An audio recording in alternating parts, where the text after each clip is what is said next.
주일 예배를 통해 주시는 하나님의 말씀은 마가복음 4장 35절에서 41절까지의 말씀입니다. 제가 가진 성경으로는 신약 성경 57면쯤에 있습니다. 마가복음 4장 35절에서 41절까지의 말씀을 제가 받들어 봉독하겠습니다. 말씀을 봉독할 때에 하나님께서 계시해 주시기를 원합니다. 그날 저물 때 제자들에게 이르시되 우리가 저편으로 건너가자 하시니 그들이 무리를 떠나 예수를 배에 계신 그대로 모시고 가매 다른 배들도 함께 하더니 큰 광풍이 일어나며 물결이 배에 부딪혀 들어와 배에 가득하게 되었더라. 예수께서는 고물에서 베개를 베고 주무시더니 제자들이 깨우며 이르되 선생님이여 우리가 죽게 된 것을 돌보지 아니하시나이까 하니 예수께서 깨어 바람을 꾸짖으시며 바다더러 이르시되 잠잠하라 고요하라 하시니 바람이 그치고 아주 잔잔하여 지더라. 이에 제자들에게 이르시되 어찌하여 이렇게 무서워하느냐 너희가 어찌 믿음이 없느냐 하시니 그들이 심히 두려워서 서로 말하되 그가 누구이기에 바람과 바다도 순종하는가 하였더라. 이 말씀은 살아계신 하나님의 말씀입니다. 하나님께 감사드립니다. 아멘. 예수님께서 하신 제안이라는 제목으로 하나님 말씀 전하도록 하겠습니다. 평범한 샐러리맨 닉 코민스키는 어느 날 나사렛 예수로부터 저녁 식사 초대장을 받습니다. 친구들의 짓궂은 장난이라 생각하고 초대에 응한 닉은 안녕하세요 예수입니다 라고 엉뚱하게 인사하는 낯선 남자를 만나게 됩니다. 진지한 표정의 이 남자는 오늘 저녁 시간 동안만 자신을 예수로 생각해달라는 제안을 하죠. 그리고 이들의 대화는 식탁 위에 차려진 만찬만큼이나 풍성하게 펼쳐집니다. 마더 테레사와 히틀러는 모두 똑같은 죄인인가? 신과 함께하기 위해서는 어떻게 살아야 하는가? 전쟁과 기아, 환경의 파괴를 하나님은 왜 지켜보고만 계시는가? 내 앞에 닥친 불행은 모두 신의 계획인가 등이 그들의 대화 주제입니다. 이 이야기는 데이비드 그레고리의 예수와 함께한 저녁 식사라는 책의 내용입니다. 이것은 연극으로도 만들어져 공연되었습니다. 만약 예수님이 저와 여러분에게 저녁 식사를 하자고 제안하신다면 어떤 기분일까요? 식사를 하면서 여러분은 예수님과 어떤 대화를 하고 싶습니까? 저는 살짝 두렵고 떨리지만 참 특별하고 기분 좋은 식사 자리가 되지 않을까 생각됩니다. 오늘 본문에 예수님께서 제자들에게 아주 특별한 제안을 하십니다. 35절 말씀이에요. 그날 저물 때에 제자들에게 이르시되 우리가 저편으로 건너가자 하시니, 여기 그날은 갈릴리 호숫가에 배에 띄워놓고 여러 가지 비유를 말씀하신 바로 그날입니다. 예수님은 여러 가지 천국에 관한 비유들을 말씀하시고 해석하셨어요. 그리고 날이 저물 즈음에 예수님은 제자들에게 아주 특별한 제안을 하십니다. 우리가 저편으로 건너가자. 여기 저편은 갈릴리 호수의 동편에 위치한 데가볼리 지방의 거라사를 가리킵니다. 예수님은 현재 갈릴리 호수의 서편에 있는 가버나움에 계셨는데 반대편으로 건너가자고 제안을 하신 것이죠. 그곳으로 가려면 배를 타고 갈릴리 호수를 건너가야 합니다. 여기서 갈릴리 호수에 대한 하나의 정보를 알 필요가 있습니다. 갈릴리 호수는 갈릴리 지역의 언덕들에 둘러싸여 있습니다.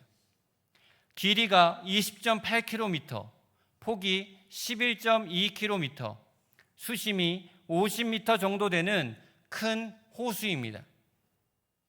얼마나 크면 성경에 갈릴리 바다로 기록되어 있겠습니까? 그리고 갈릴리 호수에서 보면 북쪽으로 헬몬산이 보입니다. 헬몬산은 높이가 무려 2760m나 되는 꽤 높은 산이며 항상 눈으로 덮여 있습니다. 그 눈이 녹아 협곡을 타고 내려와 갈릴리 호수로 유입되지요. 그런데 갈릴리 호수는 아열대성 기후의 영향을 받아 상당히 덥습니다. 반대로 헬몬산에서부터 내려온 물은 차갑습니다. 북쪽의 헬몬산에서 내려온 차가운 물과 차가운 바람이 따뜻하게 데워진 갈릴리 호수의 공기와 부딪혔을 때 이상 기류가 형성되는 것이죠. 그래서 예기치 않은 순간에 갑작스런 풍랑이 일어나는 것이고, 때로는 2m가 훨씬 넘는 파도를 동반한 폭풍이 몰아치는 경우도 많았다고 합니다. 이러한 갈릴리 호수에 대한 정보를 염두에 둔다면 예수님께서 하신 우리가 저편으로 건너가자라는 제안은 제자들에게 반가운 것일까요? 예수님과 제자들은 갈릴리 출신입니다. 어느 누구보다 갈릴리 호수에 관한 특성을 잘 알고 있었을 것입니다. 예수님의 제안은 유람이나 관광이나 하자는 것이 아니에요. 생명의 위협을 받을 수 있는 위험한 제안입니다. 실제로 갈릴리 호수에서 일하는 어부들에게 갑작스러운 광풍은 커다란 위협이었습니다. 그럼에도 불구하고 예수님은 제자들에게 우리가 저편으로 건너가자라고 제안하셨습니다. 예수님은 무슨 이유에서 이러한 제안을 하셨을까요? 36절에서 38절까지의 말씀입니다. 그들이 무리를 떠나 예수를 배에 계신 그대로 모시고 가매 다른 배들도 함께 하더니 큰 광풍이 일어나며 물결이 배에 부딪혀 들어와 배에 가득하게 되었더라. 예수께서는 고물에서 베개를 베고 주무시더니 제자들이 깨우며 이르되 선생님이여 우리가 죽게 된 것을 돌보지 아니하시나이까 하니, 배를 타고 얼마만큼 갔는데 아니나 다를까 갈릴리 호수에 광풍이 몰아닥쳤습니다. 마가는 큰 광풍이라고 표현하면서 당시의 상황이 꽤 심각한 상태였음을 알려주고 있지요. 제자들은 갖가지 방법을 동원하여 배를 지키려고 애를 썼을 것입니다. 그런데 예수님은 무엇을 하고 계십니까? 배 뒤편에 나무로 만들어져 베개처럼 머리를 기댈 수 있는 곳에서 주무시고 계셨어요. 제 생각엔 이 폭풍 속에서 어쩌면 의도적으로 잠을 청하고 계신 것이 아닌가 하는 생각도 들게 합니다. 어쨌든 예수님께서 주무셨다라는 내용은 무엇을 말해주는 것일까요? 예수님의 스케줄을 살펴보거나 예수님의 유명세를 짐작하면 얼마나 바쁜 일정을 소화하셨는지 모릅니다. 제때 식사하실 겨를도 없었고 늦잠을 주무실 여유도 없이 새벽부터 강행군을 해야만 했습니다. 예수님도 우리와 똑같은 사람이셨기 때문에 육신의 피로감을 느낄 수밖에 없었습니다. 그래서 틈이 생길 때마다 조금씩 잠을 주무셔야 했습니다. 그럼 제자들은 편안한 삶을 살았을까요?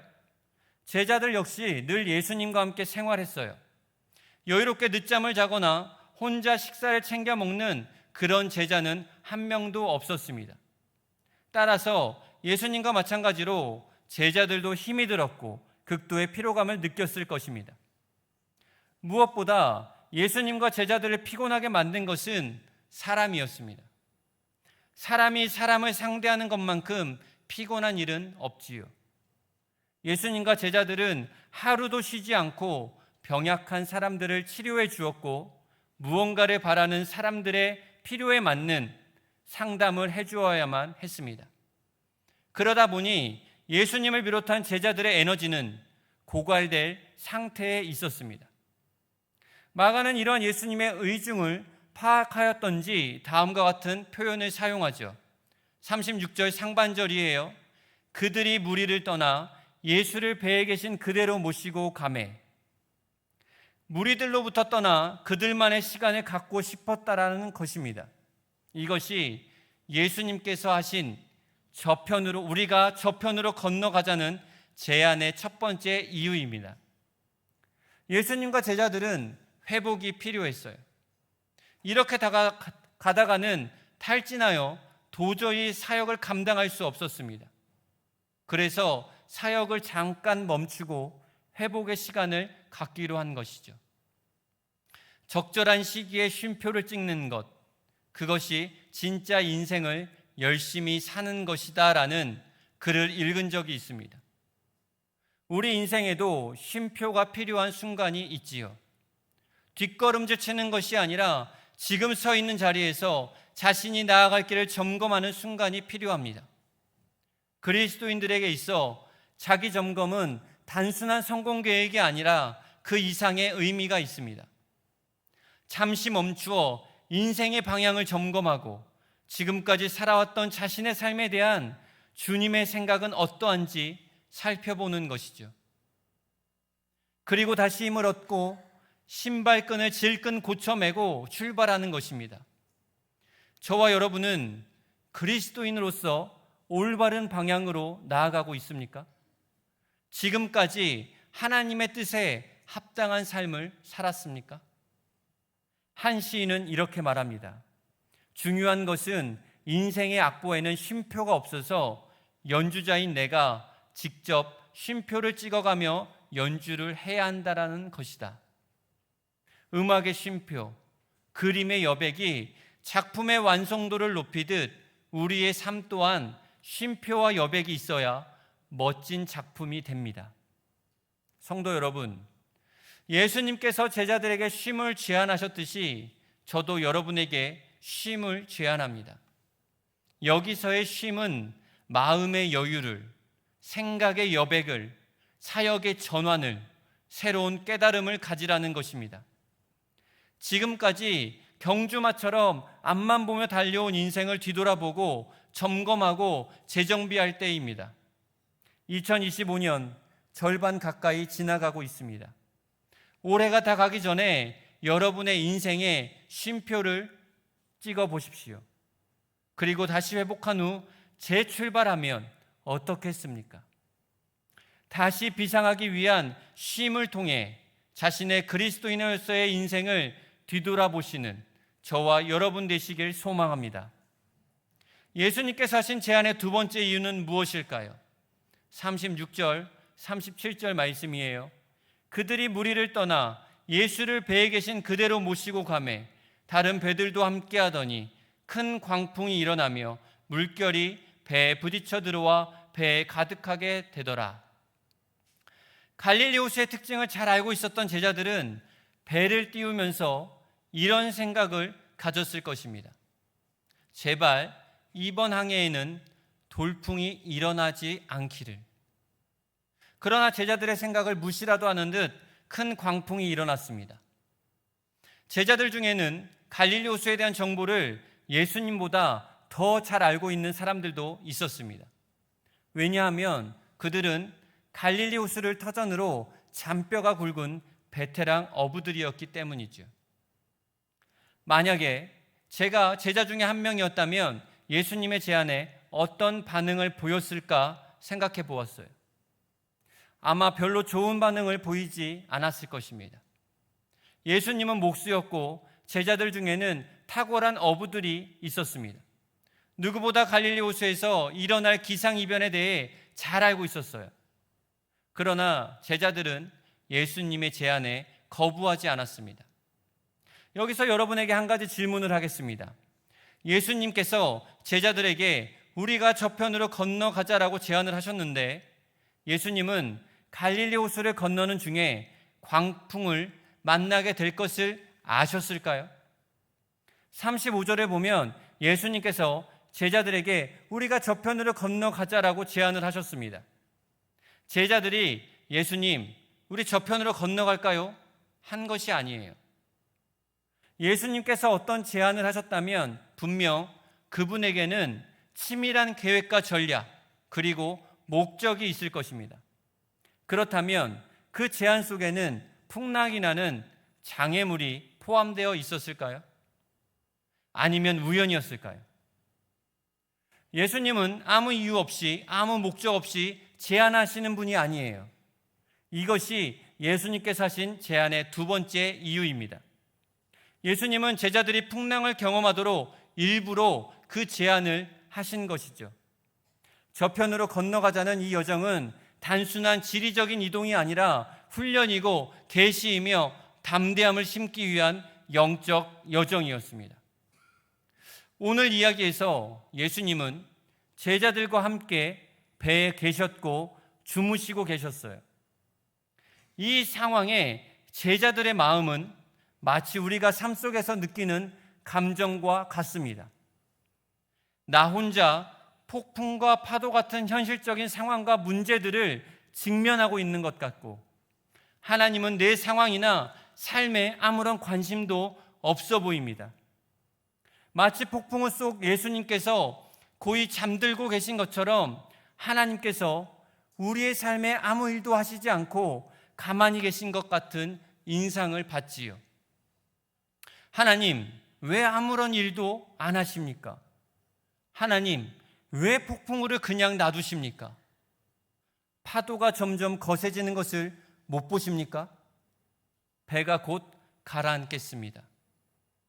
이것이 우리가 느끼는 현실 속 불안함과 염려입니다. 제자들의 이런 불안과 염려는 폭풍을 만난 이유이고, 이 폭풍을 만난 것은 예수님을 따라 바다로 나왔기 때문이죠. 땅에 그냥 있었더라면 이러한 위험에 처하지 않았을 거예요. 그러니까 제자들은 예수님의 말씀에 순종하여 따라왔음에도 불구하고, 또 예수님과 함께 있음에도 광풍이라는 자신들의 능력으로는 어떻게 할 수 없는 상황을 만난 것이죠. 예수님께 불순종해서 폭풍을 만난 것이 아닙니다. 순종해서 따랐다가 만난 것이에요. 제자들은 예수님이 함께 하시면 어떤 고난도 다가오지 않을 것이라고 생각할 수 있습니다. 성도인 우리도 어떤 고난과 고통도 찾아오지 않을 것이라고 생각할 수 있습니다. 하지만 예수님이 함께 하셔도 제자들에게 또 우리에게 고난이 찾아올 수 있습니다. 오히려 예수님을 신실하게 따라갈 때 엄청난 어려움을 겪을 수도 있어요. 예수님이 무능력하셔서 고난이 오는 것이 아니라, 고난이 와도 예수님이 계시면 극복할 수 있다는 사실을 우리에게 가르쳐 주시기 위함입니다. 때론 우리에게도 경제적인 위기, 관계적인 고통, 건강의 문제로 환난이 다가오고 감당하기 힘든 어려움이 찾아옵니다. 갈릴리 호수야말로 우리 인생에 대한 적절한 상징이라 생각합니다. 우리는 어느 날 갑자기 뜻밖의 풍랑을 만납니다. 그래서 더 당황하고 불안해합니다. 이런 풍랑은 우리 인생에 쉴 새 없이 다가왔다가 또 사라지게 되지요. 사도 야고보는 이렇게 말합니다. 야고보서 1장 2절 말씀이에요. 너희가 여러 가지 시험을 당하거든 온전히 기쁘게 여기라. 아멘. 여기서 여러 가지라는 말의 원어의 의미는 여러 가지 색깔이라는 뜻이에요. 인생의 여정에서 우리는 여러 가지 색깔의 시험 혹은 풍랑을 경험합니다. 지금 저와 여러분의 인생에 불고 있는 풍랑은 무엇입니까?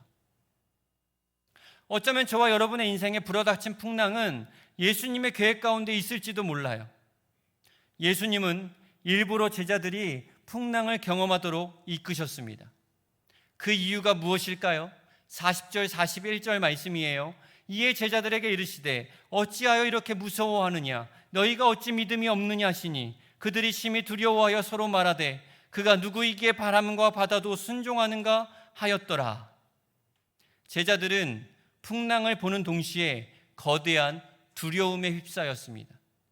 원문에 따라 직역을 하면 이렇습니다. 그리고 그들은 거대한 두려움으로 두려워하였다. 제자들은 큰 두려움에 휩싸여 어쩔 줄 몰랐습니다. 예수님과 제자들은 앞으로도 갈릴리 호수를 여러 번 왕복하면서 사역을 해야만 합니다. 그런데 갈릴리 호수를 건널 때마다 두려워한다면 어떻게 되겠습니까?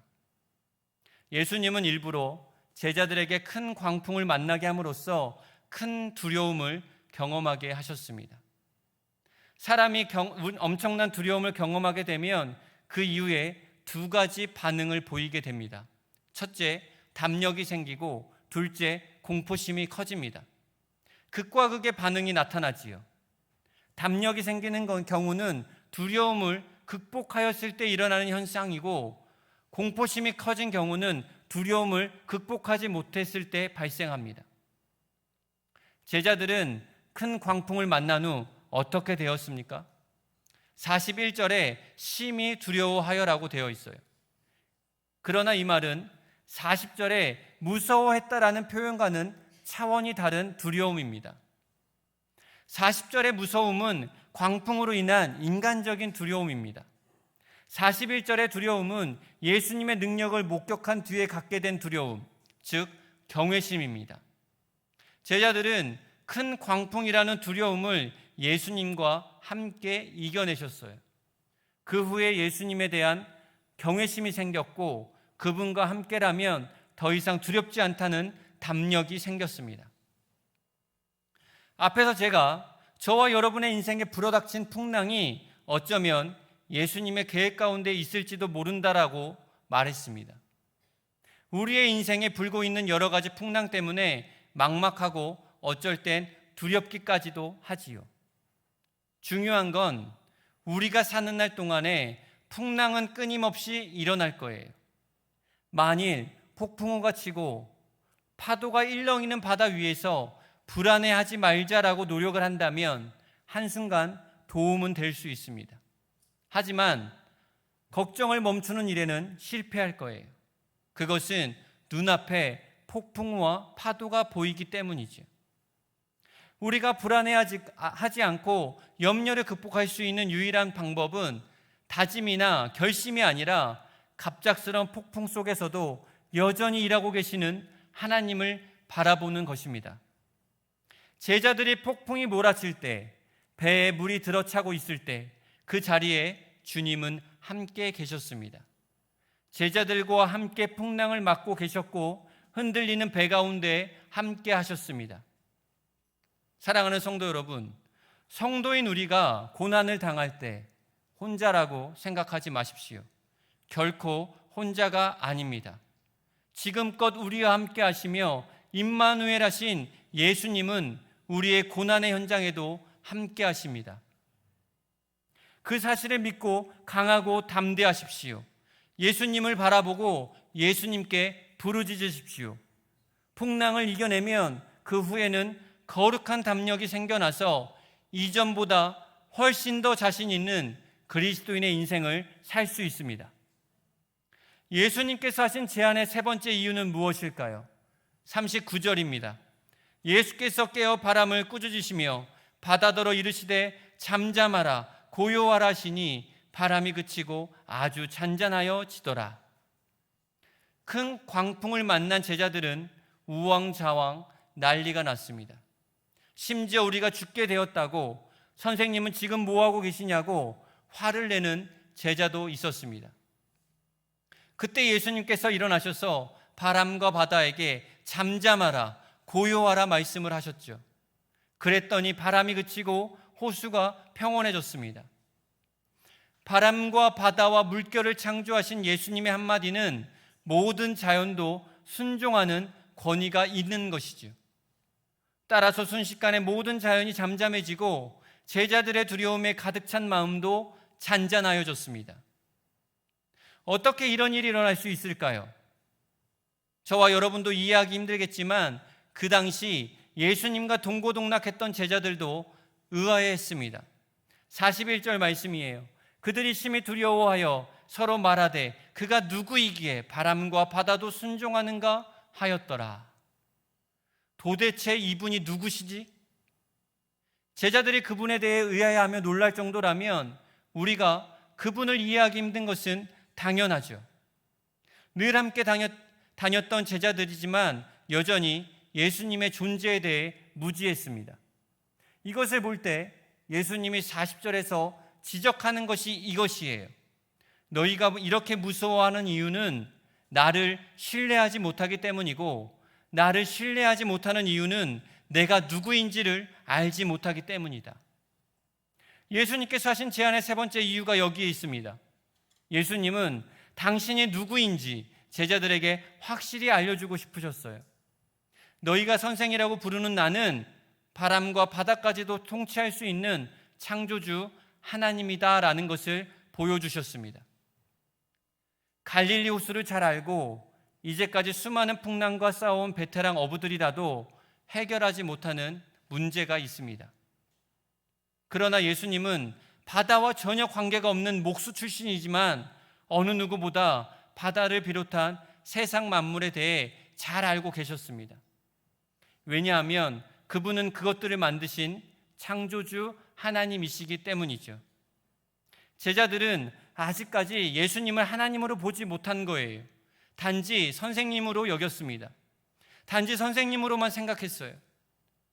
오늘 본문 앞부분의 내용은 서두에 말씀드렸듯이 제자들은 예수님으로부터 천국에 대한 가르침을 받았어요. 이 놀라운 진리를 제자들은 불과 몇 시간 전에 예수님의 입술을 통해서 직접 들었습니다. 그랬던 제자들이 그들의 인생 가운데 찾아온 풍랑 속에서 예수님께 했던 말은 이것입니다. 우린 죽게 되었습니다. 우린 망하게 되었습니다. 막상 그들의 삶 속에서 풍랑이 찾아올 때 천국의 기쁨은 온데간데 없이 두렵고 떨리는 모습뿐이었어요. 매우 연약한 인생의 모습을 보고 있지 않으십니까? 주님의 가르침을 들었지만 막상 실제로 닥친 풍랑 속에서는 그 가르침을 떠올리지 못하고 그저 자신들의 두려움에 사로잡혀 절규하고 있는 이 나약한 제자들의 모습을 말입니다. 그렇기에 예수님께서는 그들에게 다시 한번 천국의 메시지를 던지시죠. 이 풍랑 가운데서 의지해야 할 분이 누구인지를 명백히 알려주십니다. 그래서 예수님은 제자들에게 일부러 그 제안을 하심으로써 당신이 하나님인 것을 놀라운 능력으로 나타내 보이셨습니다.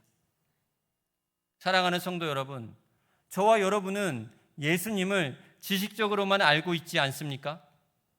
예수님을 진짜로 알고 인격적인 관계를 맺고 계십니까? 그렇다면 예수님을 향한 저와 여러분의 신앙 고백은 무엇입니까? 우리는 그분에 대한 신앙 고백을 할 수 있어야 합니다. 자신의 입으로 하는 신앙 고백은 놀라운 힘을 가지고 있습니다. 신앙 고백이 분명하면 죽음 앞에서도 당당할 수 있습니다. 어떤 역경 속에서도 믿음으로 행동할 수 있습니다. 주는 그리스도시요 살아계신 하나님의 아들입니다라고 했던 베드로의 고백처럼 저와 여러분도 저와 여러분의 입으로 예수님을 시인하고 고백할 수 있기를 바랍니다. 주는 그리스도시요 살아계신 하나님의 아들입니다. 아멘. 그리스도인들이 이 땅에서 천국의 기쁨으로 살 수 있는 이유는 그리스도인의 인생에 풍랑이 없기 때문에 천국의 기쁨으로 살 수 있다는 것이 결코 아니에요. 때로는 풍랑이 우리 앞에 찾아오죠. 그러나 그 가운데에서도 우리는 모든 능력 있으신 주님을 의지할 때, 어떠한 풍랑 속에서도 우리의 힘과 도움이 되시는 하나님을 신뢰할 때, 하나님의 선한 인도하심이 내 삶을 견인할 때, 그 순간이 풍랑 속에서도 천국의 기쁨을 누리는 시간이 될 줄 믿습니다. 예수님은 저와 여러분이 쉼을 통해 회복하고 또한 인생의 방향을 점검한 후에 재출발하기를 바라십니다. 예수님은 저와 여러분의 인생이 풍랑을 만남으로써 더욱 담대해지기를 바라십니다. 그리고 예수님은 저와 여러분이 당신이 누구인지를 확실히 알고 믿음의 고백을 하길 바라십니다. 오늘은 교회력으로 삼위일체 주일입니다. 삼위일체란 성부와 성자와 성령, 곧 한 하나님 안에 세 위격이 존재하시며 동일한 뜻과 동일한 능력으로 일하시는 하나님의 신비를 기념하는 날입니다. 이 신비는 우리의 이성과 논리로는 다 담을 수 없지만 성경 곳곳에서는 그 진리를 우리의 삶과 믿음 속에 드러내고 있습니다. 성부 하나님은 우리의 삶 속에 일어나는 모든 일 가운데 목적 없는 우연은 없다는 것을 보여주고 계십니다. 제자들이 두려워할 그 상황조차도 그들을 담대케 하기 위한 성장의 도구로 삼으신 것, 그것이 성부 하나님의 섭리입니다. 제자들과 함께 배에 계신 예수님, 그리고 잠잠하라 고요하라 말씀하시는 예수님, 그 예수님은 단순한 선생님이 아니라 창조주 하나님이시며 우리를 구원하시기 위해 이 땅에 오신 하나님, 성자 예수 그리스도이십니다. 믿음은 성령 하나님의 조명과 역사로부터 옵니다. 지금도 성령님께서 우리 안에 내주하시며 예수 그리스도를 알게 하시고 고백하게 하십니다. 주는 그리스도시요 살아계신 하나님의 아들이십니다. 이 고백은 성령님께서 주시는 은혜로 가능한 것이죠. 우리가 오늘도 이렇게 고백할 수 있다면 그것은 성령 하나님이 우리 안에 역사하고 계신다는 증거입니다. 사랑하는 성도 여러분, 예수님은 저와 여러분을 저편으로 건너가자고 제안하고 계십니다. 그 제안은 성부 하나님의 계획 아래 있습니다. 그 여정엔 성자 예수님의 동행과 구원이 있습니다. 그 모든 과정은 성령의 능력으로 믿음과 고백으로 이어집니다. 그렇기에 예수님께서 저와 여러분의 인생 가운데 어떤 제안을 하시거든 기쁘게 반응하시기 바랍니다. 그분의 제안은 저와 여러분에게 큰 유익이 있을 것이며 가장 좋고 선하고 아름다운 것만을 선물로 주실 것입니다. 삼위일체 하나님께서는 지금도 저와 여러분의 삶을 간섭하시며 여전히 함께 일하고 계십니다. 기도하겠습니다. 삼위일체 하나님 아버지, 지금까지 하나님의 은혜와 사랑으로 인도하여 주시니 감사합니다. 적절한 쉼을 통해 인생의 방향과 신앙의 상태를 올바로 점검함으로 성장을 위한 준비 단계가 되게 하옵소서. 인생의 풍랑을 이겨낼 수 있는 강하고 담대함을 주시며 온전히 주님을 바라보고 신뢰하게 하옵소서. 예수님이 누구신지 정확하게 알고 인격적인 만남을 통해 어떤 상황에서도 주님에 대한 신앙 고백을 할 수 있는 그러한 믿음을 허락해 주옵소서. 세상 속의 삶으로 인해 고난이 다가오고 감당하기 힘든 어려움들이 찾아옵니다. 경제적 위기, 관계적 고통, 건강의 문제 등 환난 질고 중에 있는 성도들을 도와주시고 책임져 주옵소서. 치료하여 주시고 회복시켜 주옵소서. 주님의 평안을 더하여 주옵소서. 예수님의 이름으로 기도하옵나이다. 아멘.